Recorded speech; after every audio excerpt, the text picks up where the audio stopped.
Eric, everybody. I don't know if y'all caught my last name when he announced me. It is Elfers.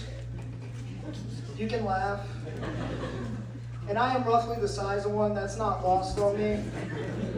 But as you can imagine, I got bullied a lot as a kid, being the shortest kid in the neighborhood.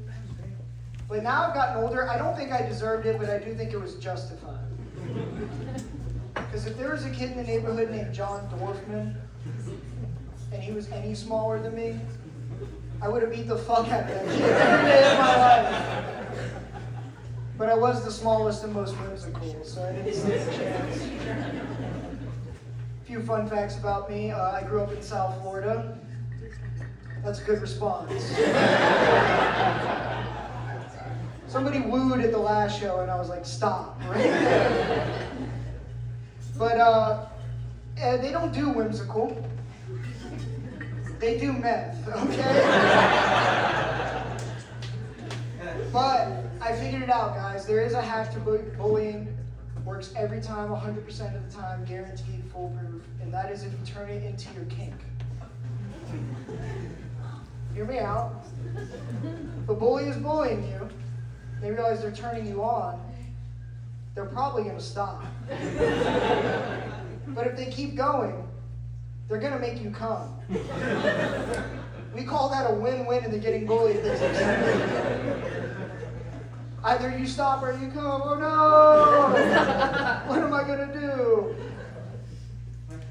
I'll address the elephant in the room, though I do wear a lot of youth larges. It's because they fit and they're cheap, guys. I'll give you an example. Everything I have on, I got at Build-A-Bear. So, and it's really cheap without the bear, guys. But I did have to go to a wedding recently, so I needed to get a suit. So I went to Men's Warehouse, put on the adult small, and it looked like I was going to a court case I was going to lose. The guys, I went to the kids section, made sure there was no kids over there. Not because I'm above wearing a youth large, I just don't want to fight a kid for it. Because I could lose, too. But guys, I put on that youth large, I looked fucking good. I look like John Wick's action figure, okay? But the main difference at Men's Warehouse, when they check you out when you buy a youth large, they go, you're going to like the way you look. I know. So I have 3 suits now. Because I'm starting to like the way they talk to me, guys. But speaking of bullies, do we have any older siblings in the house tonight? Fuck y'all. You know what you did. I have an older brother. He's 8 years older than me, so he had like prep time to start fucking with me and everything, you know, get a good plan together. And he's a weird guy, okay? Let me paint a picture for you guys. Growing up, he had a DJ turntable set up in his room facing a solid white wall with a strobe light blasting against it, no poster. And he would play DMX on fast forward so it sounded like Alvin and the Chipmunks. There was no friends in his room. He was by himself. I've called him DJ Watchlist, okay? It's not if he does something, it's when he does something. And I had the misfortune of having this guy as my babysitter growing up. Yeah, he's the reason I have an irrational fear of jelly. Grape, strawberry, KY. If you spread it, you can forget it. That's my motto. But one day he was babysitting me, making peanut butter and jelly sandwiches. He scoops some jelly out on his finger and he says, try the jelly. I take a step back and I'm like, I don't want any. He leans in real close like a mob boss. He's like, try the fucking jelly. And I panicked and ran. As you should do in a situation with a man that has jelly on his finger says, try the fucking jelly. And guys, as we talked about earlier, these little eggs, they move fast. They don't cover much ground, you know? So he caught up to me pretty quick. And like a dog that didn't take his medicine, he pried my mouth open and jammed the jelly down my throat. Yeah, I was as bummed out as y'all are about it.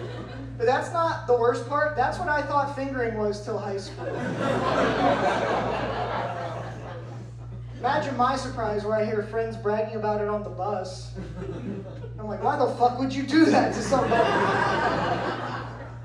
Did you use strawberry? But we didn't stand a chance. My parents are weird too. Like, they got to him first, they fucked him up, you know? But my mom used to correct my posture all the time growing up. I don't know if y'all can tell. Let me give you a full... It's not great. Looks like I'm always about to tell you a secret, you know? But the way she would correct me, she would say, stand up straight and walk like you have a meat hook in your back. Yeah. Thanks, Leatherface, for the advice. She wonders why I still have bad posture. And my dad, one time, we were in a gas station, I was real little, and on the way out of the gas station, I saw a bucket of fun-sized Reese cups. So I swiped one, because to me that was a full-size Reese cup. You know? Big score. And I ate it right outside of the gas station. He goes, where'd you get that? And I proudly said, I took it. He goes, get in the car. We start driving away from home, and I was like, oh no. Then I see signs for the South Florida State Fair, and I was like, fuck yeah. I should steal more often. Guys, fun fact, the South Florida State Fair shares a parking lot with the South Florida State Penitentiary. He pulled me right up to the front doors. He goes, you keep doing that shit, this is where you're going to end up. I was 5 years old. I didn't know what a prison was.